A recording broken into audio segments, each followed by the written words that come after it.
তপস্যাকালের তৃতীয় সপ্তাহ, বৃহস্পতিবার। প্রথম পাঠ প্রবক্তা জেরেমিয়ার গ্রন্থ, 7 অধ্যায়, পদ সংখ্যা 23 থেকে 28। এই সেই জাতি যে তার আপন ঈশ্বরের কথাও মানতে চায় না। বিশ্বপ্রভু ভগবান এই কথা বলেছেন, তোমাদের পিতৃপুরুষদের আমি এই আদেশ দিয়েছিলাম, তোমরা আমার কথা মেনে চলবে, তাহলেই আমি তোমাদের আপন ঈশ্বর হব, আর তোমরা হবে আমার আপন জাতি। যে পথে আমি তোমাদের চলতে বলেছি, তোমরা ত্রুটিহীনভাবেই সেই পথে চলবে, তাতে তোমাদের মঙ্গল হবে। তারা কিন্তু শুনল না, আমার কোনো কথায় কানই দিল না। তারা বরং নিজেদের ইচ্ছা মতো তাদের অসৎ হৃদয়ের সেই জেদের পথেই চলতে লাগলো। তখন তারা এগিয়ে না গিয়ে বরং পিছিয়েই যেতে লাগলো।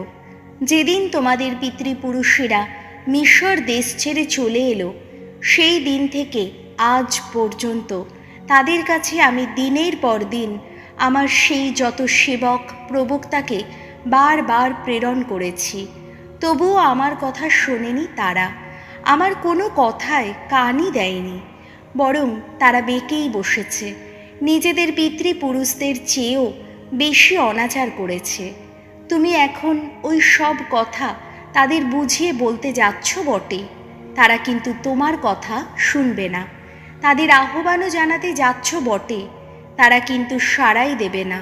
তখন তোমাকে এই কথা বলতে হবে, এই সেই জাতি যে তার আপন ঈশ্বর স্বয়ং ভগবানের কথাও মানতে চায় না, কোনো শাসনও রাজ্য করে না। সত্যনিষ্ঠা আজ তো বিলুপ্ত হয়েছে, এদের মুখ থেকে হারিয়েই গেছে। প্রভুর বাণী, শাম সঙ্গীত, ধুয়ো। আমরা যেন প্রভুর বাণী আজ কান পেতে শুনি, আমরা যেন হৃদয় দুয়ার বন্ধ করে না রাখি। ভগবানের সম্মানে এসো হর্ষধ্বনি করি, আমাদের ত্রাণ শৈল যিনি, এসো তাঁর নামে জয়ধ্বনি তুলি। চলো স্তুতি গান গাইতে গাইতে তাঁর কাছে যাই, স্তোত্র গান গেয়ে তাঁর জয়ধ্বনি তুলি। ধুয়ো। আমরা যেন প্রভুর বাণী আজ কান পেতে শুনি, আমরা যেন হৃদয় দুয়ার বন্ধ করে না রাখি। আমরা প্রণত হই, এসো প্রণিপাত করি, আমাদের সৃষ্টিকর্তা ভগবান যিনি, এসো তাঁর শ্রীচরণে নত জানু হই। মনে রেখো, আমাদের ঈশ্বর তিনি, আমরা সবাই তাঁরই পালিত জনগণ, তাঁরই চালিত মেষপাল। ধুয়ো। আমরা যেন প্রভুর বাণী আজ কান পেতে শুনি, আমরা যেন হৃদয় দুয়ার বন্ধ করে না রাখি। আহা, তোমরা যেন আজ তাঁর এই কথা মন দিয়ে শোনো, মনটা পাষাণ করে তুলো না তোমরা, যেমনটি করেছিলে সেই মেরিবায়, যেমনটি করেছিলে মরু দেশে সেই মাসায় থাকার সময়। তোমাদের পিতৃপুরুষেরা কিনা সেদিন আমাকে যাচাই করেছিল, আমার সমস্ত কাজ প্রত্যক্ষ করেও আমাকে কিনা পরখ করেছিল। ধুয়ো। আমরা যেন প্রভুর বাণী আজ কান পেতে শুনি, আমরা যেন হৃদয় দুয়ার বন্ধ করে না রাখি। বাণী বন্দনা।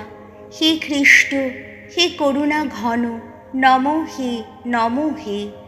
আমরা যেন প্রভুর বাণী আজ কান পেতে শুনি, আমার যেন হৃদয় দুয়ার বন্ধ করে না রাখি।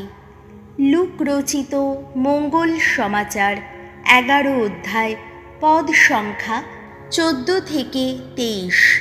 যে আমার সঙ্গে সঞ্চয় করে না, সে তো কেবল অপচয়ই করে। একদিন যিশু এমন এক অপদূতকে তাড়াচ্ছিলেন যে নিজেই ছিল বোবা।